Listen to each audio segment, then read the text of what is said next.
حضور سید عالم صلی اللہ علیہ وسلم نے نا ایک مثال بیان فرمائی اور وہ بڑی سمجھنے کی ہے۔ حضور مثالیں دیتے تھے تو کمال ہو جاتی تھی، بڑے سے بڑا ان پڑھ بندہ بھی اس کی روح تک بات اتر جاتی تھی۔ کریم محبوب علیہ السلام فرمانے لگے کہ اگر ایلوا درخت کے کچھ ٹکڑے شہد میں ڈال دیے جائیں نا تو شہد سے زیادہ میٹھی چیز کوئی نہیں ہوتی۔ تو حضور فرماتے ہیں کہ وہ ایلوا کا درخت جو ہے وہ شہد کو بھی بگاڑ دیتا ہے، اس میں کرواہٹ پیدا کر دیتا ہے، حالانکہ وہ بڑا میٹھا تھا، اپنی جگہ اس کی مٹھاس میں کوئی کسی قسم کی کمی نہیں تھی، لیکن وہ ایلوا کے درخت نے اسے بگاڑ دیا۔ اللہ کے محبوب فرماتے ہیں جس طرح ایلوا کا درخت شہد کو تباہ کر دیتا ہے نا، اس طرح حسد آدمی کے ایمان کو تباہ کر دیتا ہے۔ ایمان بڑی میٹھی چیز ہے، بڑی حسین چیز ہے، لیکن جب حسد آ گیا نا، حسد ہے کیا؟ حسد بندوں سے نہیں ہوتا، یہ سمجھ لیں۔ حسد کا مطلب، حسد کی لغوی تعریف یہ ہے کہ یہ سمجھ لینا کہ یا اللہ اسے نہیں دینا چاہیے تھا، مجھے دینا چاہیے تھا، یہ تعریف ہے۔ تو حسد ہوتا کس سے؟ حسد دراصل بندے پہ نہیں کیا جاتا، حسد کا معنی یہ ہے کہ آپ اللہ کی تقسیم پر اعتراض کر رہے ہیں۔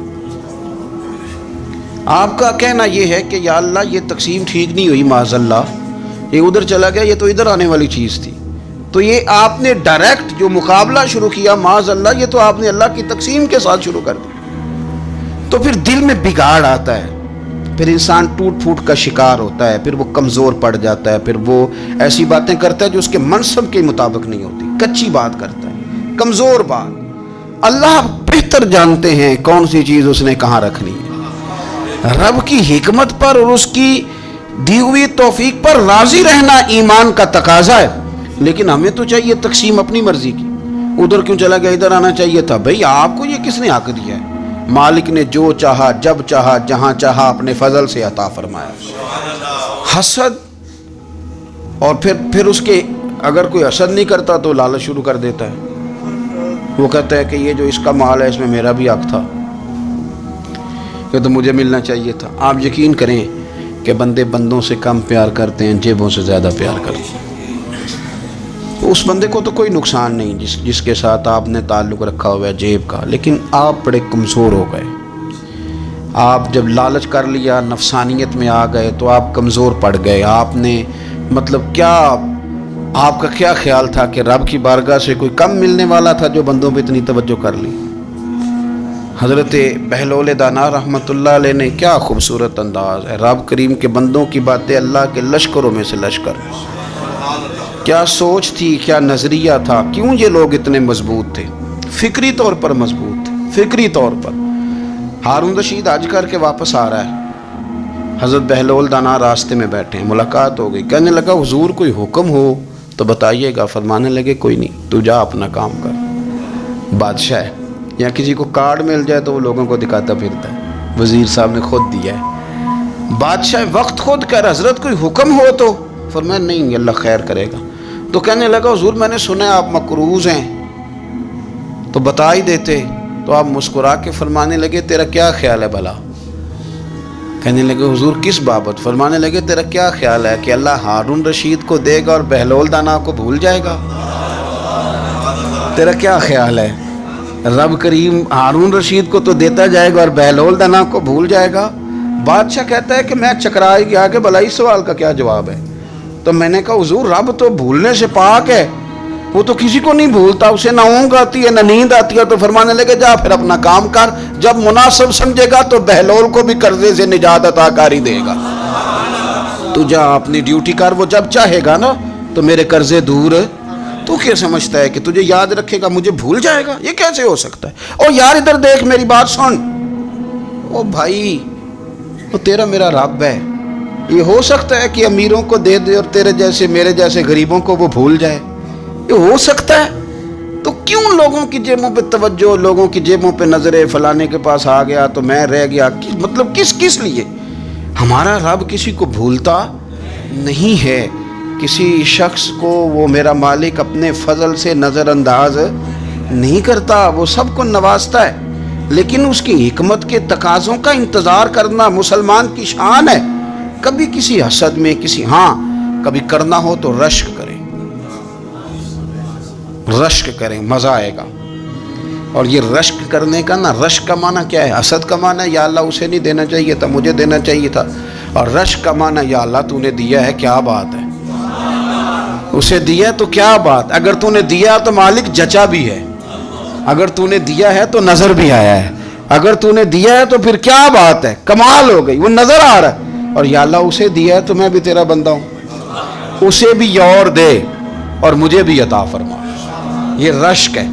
رشک کا نا حضور نے حکم دیا ہے، نبی پاک نے رشک کا، ہمارا یہ مسئلہ ہے کہ ہم نا جو کرنے والا کام ہے وہ نہیں کرتے، رشک کریں۔ بخاری مسلم میں حدیث ہے، نبی پاک صلی اللہ علیہ وسلم نے فرمایا 2 بندوں پر رشک کرو، کہو کیا بات، رشک کرو 2 بندوں، یا رسول اللہ کون کون سے؟ فرمایا ایک وہ مالدار جسے اللہ دولت دے اور وہ صبح بھی رب کے رستے میں خیرات کرے اور شام بھی رب کے رستے میں خیرات کرے، یہ قابل رشک ہے، کہو تیری کیا بات ہے بھائی، کیا تجھے اللہ نے نوازا ہے، اور اس پر رشک کرو کو یا اللہ اسے اور دے تاکہ یہ تیرے بندوں پہ اور اثار کرے اور تیرے بندوں پہ سخاوت کرے، اور اللہ اس کے فعل تصدق ہمیں بھی عطا فرما۔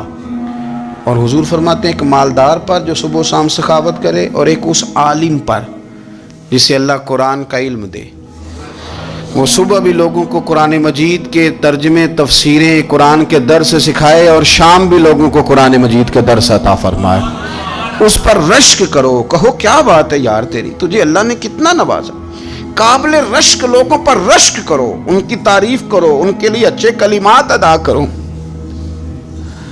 معاشرے میں حسد پرموٹ ہوا ہے، اگر کبھی رشک پرموٹ ہوتا نا تو عزتیں بڑھ جاتی، محبتیں بڑھ جاتی، خلوص میں اضافہ ہوتا، لوگ ایک دوسرے کے قریب آتے۔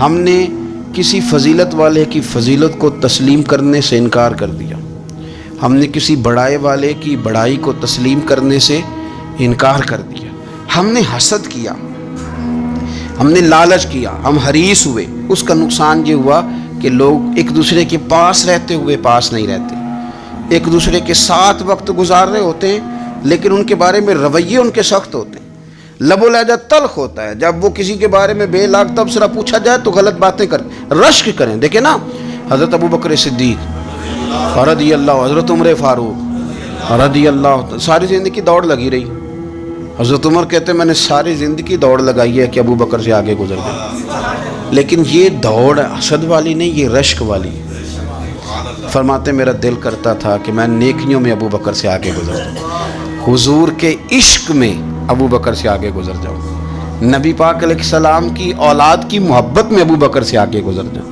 میں نا خیر کے کاموں میں آگے گزروں۔ کہتے میرا ساری زندگی رشک کا رشتہ رہا، یہ رشتہ شاندار ہے، اس پر عمل کریں، اس پر توجہ کریں، بجائے اس کے کہ یہ کہنا کہ استاد جی کا فلانے سے زیادہ پیار ہے، پیار کی وجوہات تلاش کر، مرشد فلانے پہ نظر رکھتے ہیں تو میرے بھائی وہ نوٹوں کی وجہ سے نظر نہیں رکھتے، تو وجہ تو تلاش کرنا، وجہ کیا ہے، تو اپنے آپ کو اس طرح کا بنا، تو اس طرح کی کیفیات پیدا کر اپنے اندر۔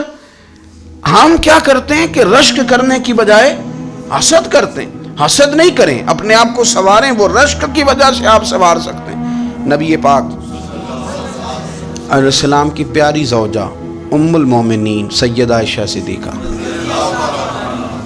بڑی شان ہے اس خاتون کی، بڑی عظمت ہے ان راہوں کے صدقے جن رستوں سے سیدہ پاک کی سواریاں گزرا کرتی، کیا درجہ اللہ نے دیا ہے سیدہ عائشہ صدیقہ کو، کہتی ہیں حضور کا وصال میری گود میں ہوا ہے، اور مولا علی شیر خدا فرماتے ہیں میں نے حضور کو سب سے زیادہ عائشہ صدیقہ سے پیار کرتے ہوئے دیکھا، اور عائشہ صدیقہ رضی اللہ تعالیٰ عنہ فرماتی ہیں میں نے حضور کو سب سے زیادہ فاطمہ الزہرا سے پیار کرتے دیکھا، یہ الگ ماحول ہے ان کا آپس میں۔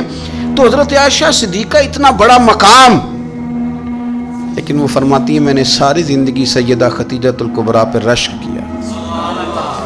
میں نے کہا کیا بات تھی اس خاتون کی جو وصال کر گئیں، لیکن شاید کو دن خالی جاتا ہو کہ مدینے والے ان کی وفاؤں کا ذکر نہ کرتے، شاید کوئی خالی دن جاتا۔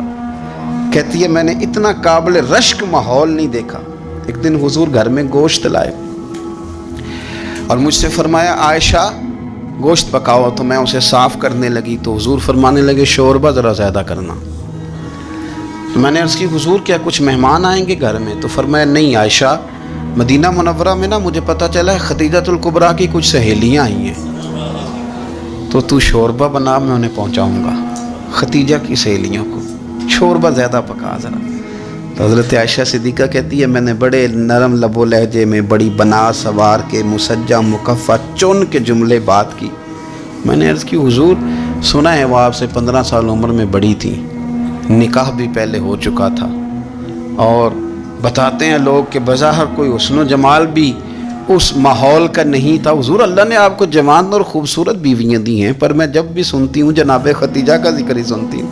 میں نے رشک کے انداز میں کہا، کہتی میں بات کہہ کے خاموش ہو گئی، اور جب میں نے نظر اٹھا کے دیکھا تو حضور کی آنکھوں میں آنسو۔ نبی پاک صلی اللہ علیہ وسلم کا یہ انداز دیکھا تو میں نے کہا حضور میں رب رسول کی بارگاہ میں توبہ کرتے ہیں، اب تو رو دیے۔ تو حضور فرمانے لگے عائشہ یہاں جو بھی آیا ہے نا وہ سکھوں اور آسانیوں کے دنوں میں آیا ہے، اور خدیجہ میری ان دنوں کی ساتھی تھی جو میرے تکلیف کے دن تھے، میری آزمائشوں کی، میری پریشانیوں کی میری ساتھی تھی۔ جب لوگ مجھے تکلیف دیتے تھے میں گھر جاتا تھا تو وہ مجھے کہتی تھی حضور آپ تو صلہ رحمی کرتے ہیں، غریبوں کا بوجھ اٹھاتے ہیں، آپ تو لوگوں کے ساتھ محبت سے پیش آتے ہیں، حضور آپ پریشان نہ ہوں، آپ کا رب آپ کو ہمیشہ عزتیں ہی عطا فرمائے گا۔ فرمایا وہ میری تکلیفوں کی اسے کیسے؟ میرے بھائی رشک کیا لوگوں نے ایک دوسرے پر، حسد نہیں کیا۔ ہم تو نا جی اپنی مرضی کے فیصلے کرتے کرتے پیچھے رہ گئے، ہم نے لوگوں کو پیچھے کرنے کا سوچا تھا لیکن ہم سب سے پیچھے رہ گئے۔ ہم نے سیاست اور سازش کی تھی کہ کچھ لوگوں کے دلوں پہ پیر رکھ کے میں اپنا قد اونچا کروں گا، کچھ کے سینوں پہ پیر رکھ کے، لیکن ایسا نہیں ہوتا، یہ ہوتا نہیں۔ آپ کسی کی جگہ نہیں لے سکتے، اس لیے کہ رب نے سب کی جگہ اپنی اپنی بنائی ہوئی، سب کی جگہ۔ ہاں ایسا ضرور ہوتا ہے کہ کئی دفعہ نا ہم اپنے مقام کو گرا لیتے ہیں۔ وہ کسی نے کہا تھا کہ ایسا نہیں کہ تیری جگہ کوئی اور آ گیا، لیکن تیرا مقام بھی اب تیرا نہیں رہا۔